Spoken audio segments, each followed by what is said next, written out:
പുതിയൊരു വീഡിയോയിലേക്ക് സ്വാഗതം.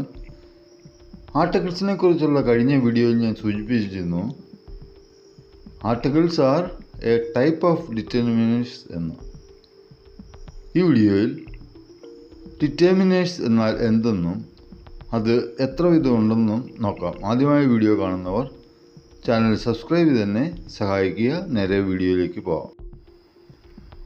നൗണിന് മുൻപിൽ ഉപയോഗിക്കുന്ന ഡിറ്റർമിനേഴ്സ് ആണ് ആർട്ടിക്കിൾ എന്ന് കണ്ടു കഴിഞ്ഞ വീഡിയോയിൽ. ആർട്ടിക്കിൾസ് എ, ആൻഡ്, ദ എന്നീ വാക്കുകളിലായിരുന്നു. അപ്പോൾ ഡിറ്റർമിനേഴ്സ് എന്ന് പറയുന്നത് ചില വാക്കുകളാണല്ലോ. നാമത്തെക്കുറിച്ചുള്ള സന്ദർഭം പ്രദാനം ചെയ്യുന്ന വാക്കുകളെയാണ് ഡിറ്റർമിനേഴ്സ് എന്ന് പറയുന്നത്. Determiners R words placed before a noun to provide context about that noun. They help specify whether the noun is general or specific. നാമം പൊതുവായതോ അതോ സ്പെസിഫിക് ആയതോ എന്ന് വ്യക്തമാക്കാൻ അവ സഹായിക്കുന്നു. ക്വാണ്ടിറ്റി, പൊസിഷൻ, അളവ്, കൈവശം പോലെയുള്ള എന്തെങ്കിലും അവ സൂചിപ്പിക്കുന്നു. അവ ഒറ്റയ്ക്ക് നിൽക്കില്ല, എല്ലായ്പ്പോഴും നാമം പിന്തുടരുന്നു. ഇനി എത്ര വിധം ഡിറ്റർമിനേഴ്സ് ഉണ്ടെന്ന് നോക്കാം. 1. Articles defines specificity or generality, പ്രത്യേകത അല്ലെങ്കിൽ സാമാന്യത നിർവചിക്കുന്നു. ദ ഡെഫിനിറ്റ് ആർട്ടിക്കിളും എ ആൻഡ് ഇൻഡെഫിനിറ്റ് ആർട്ടിക്കിളും ആണ്. എക്സാമ്പിൾ, ദ കാർ സ്പെസിഫിക് ആണ്, എ കാർ ഇത് ജനറൽ ആണ്. 2. Demonstratives point to specific noun, this, that, these, those. Example, this book is interesting. 3. Possessive determiners show ownership, my, your, his, her, its, our, their. Example, my dog loves playing. 4. Quantifiers indicate quantity or amount. Some, any, many, few, much, several.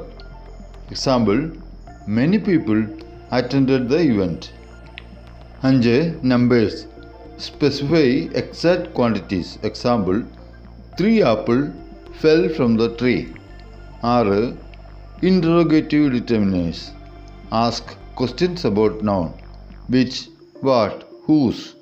Example, which road should we take? 7. Distributive determiners refer to individuals in a group, each, every, either, neither.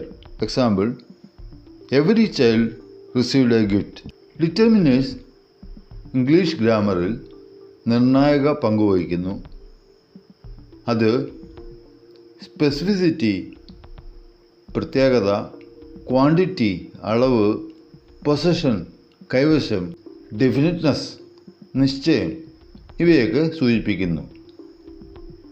വാക്യങ്ങളിൽ നമ്മൾ നാമത്തെ, നൗണിനെ എങ്ങനെ മനസ്സിലാക്കണമെന്നതിന് വേണ്ടി modify ചെയ്യുന്നു.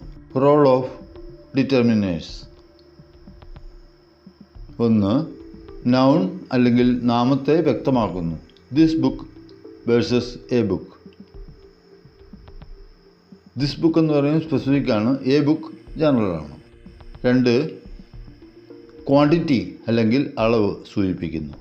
Many people, a few apples, all students. 3. Possession അല്ലെങ്കിൽ കൈവശം കാണിക്കുന്നു. My car, her idea, our home. 4. Making comparisons, താരതമ്യം ചെയ്യുന്നു. More time, fewer mistakes, less water. 5. Providing emphasise, ഊന്നൽ നൽകുന്നു. Every student, such beauty. Determiners നാമത്തിൻ്റെ, നൗണിൻ്റെ വ്യാപ്തിയും പ്രത്യേകതയും മനസ്സിലാക്കാൻ വായനക്കാരനെയോ ശ്രോതാവിനെയോ സഹായിക്കുന്നു. പ്രസ്തുത നാമത്തിൻ്റെ പശ്ചാത്തലമോ കൂടുതൽ വിശദാംശങ്ങളോ നൽകുന്നു. അവ സുഗമമായ കൂടുതൽ ഘടനാപരമായ വാക്യങ്ങൾ സൃഷ്ടിക്കുന്നു.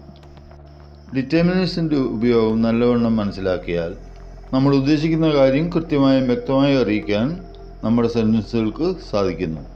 ഈ വീഡിയോ ഇംഗ്ലീഷ് സെൻറ്റൻസസ് സൃഷ്ടിക്കുന്നതിന് സഹായകരമാവുമെന്ന് വിശ്വസിച്ചുകൊണ്ട് ചുരുക്കുന്നു.